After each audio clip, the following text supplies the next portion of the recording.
दोस्तों नमस्कार।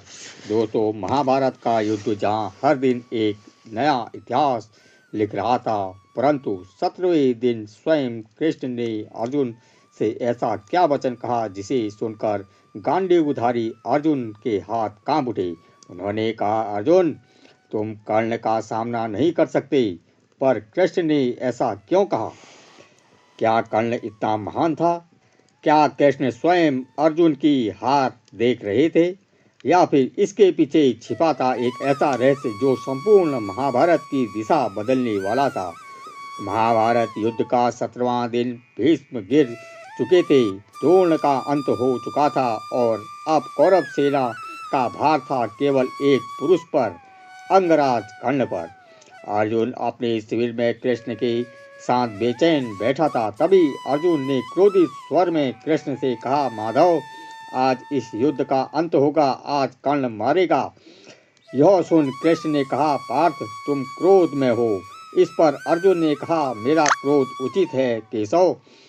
उसने अभिमन्यु को मारा, उसने दिव्य जन्मा द्रौपदी का अपमान किया और उसका चीर हरण किया। आज उसका अंत निश्चित है। कृष्ण ने धीरे से अर्जुन की ओर देखा और गंभीर स्वर में कहा, अर्जुन तुम कर्ण का सामना नहीं कर सकते। यह सुन अर्जुन सन्न रह गया, जैसे उसके अहंकार पर किसी ने शब्दों की चोट पहुंचाई हो। क्या कहा आपने माधव? मैं कर्ण का सामना नहीं कर सकता? आप शायद भूल गए हैं, मैं अर्जुन हूँ, जिसने स्वर्ग को जीता, जिसने देवताओं को हराया, जो स्वयं महादेव से पशुपात्र प्राप्त कर चुका है, वो कर्ण का सामना नहीं कर सकता। इस पर कृष्ण ने कहा, हाँ पार्थ तुम कर्ण का सामना नहीं कर सकते। यह सुन अर्जुन क्रोध से भर जाता है। माधव क्या आप मेरे पराक्रम पर संदेह कर रहे हैं? कृष्ण ने कहा, नहीं पार्थ, पर मैं कर्ण का पराक्रम तो जानता हूँ। तुम कर्ण को केवल सूत पुत्र के नाम से जानते हो और समझते हो, परंतु तुम नहीं जानते कि वह जन्म से ही महायोद्धा है। उसके शरीर पर जन्म से ही कवच और कुंडल थे, जो स्वयं सूर्यदेव के वरदान से प्राप्त हुए थे। कर्ण वह योद्धा है जिसने बचपन से ही केवल संघर्ष देखा है। जन्म से ही समाज ने उसे अपमानित किया, गुरु द्रोण ने उसे स्वीकार नहीं किया, भीष्म ने उसे तिरस्कृत किया, द्रौपदी ने उसे ठुकरा दिया, किंतु इन सब अपमानों के बावजूद उसने अपनी पराक्रम को कभी कम नहीं होने दिया।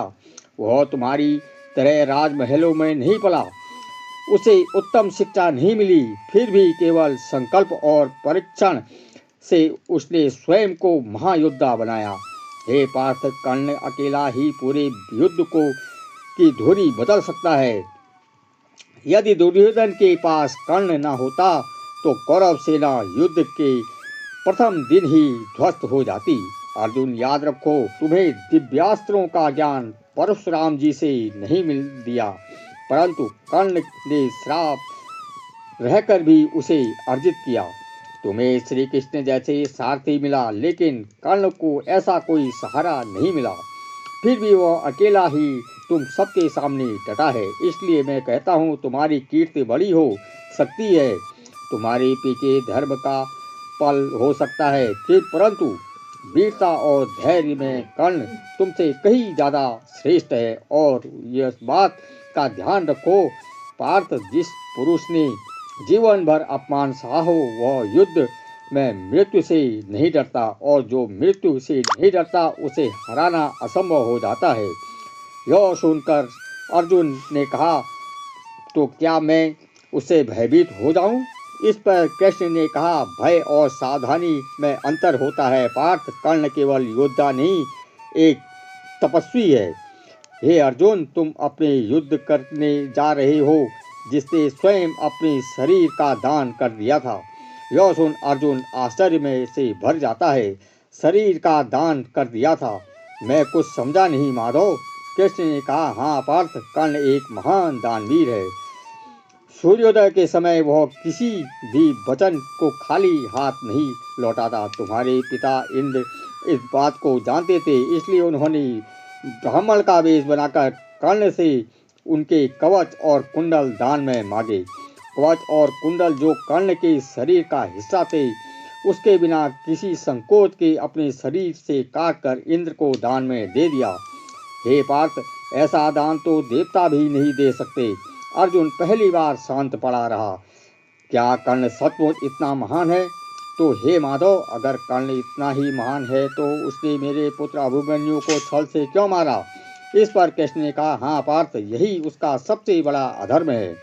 सुनो अर्जुन, यदि कर्ण के पास उसका कवच और कुंडल होता और यदि परशुराम का उस पर श्राप न होता और यदि पृथ्वी माता उसका साथ न छोड़ती, तो तुम तो क्या अर्जुन, देवता भी उसे नहीं हरा सकते।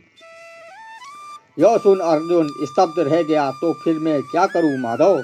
कृष्ण ने कहा, अपने अहंकार को त्याग कर पार्थ, क्योंकि कर्ण को अर्जुन नहीं केवल कृष्ण हरा सकते हैं। तभी रणभूमि में संक्रांत होता है और महाभारत युद्ध का 17वां दिन प्रारंभ हो जाता है। कर्ण और अर्जुन का भीषण युद्ध शुरू हो जाता है, जिसे देख देवता भी कांप उठते हैं। युद्ध में अब वह समय आता है जब कर्ण का रथ का पहिया धरती पकड़ लेती है और कर्ण रथ के पहिए को भूमि से निकालने के लिए रथ से उतरता है। यह देख कृष्ण अर्जुन से कहते हैं, यही समय है पार्थ, कर्ण का वध करो।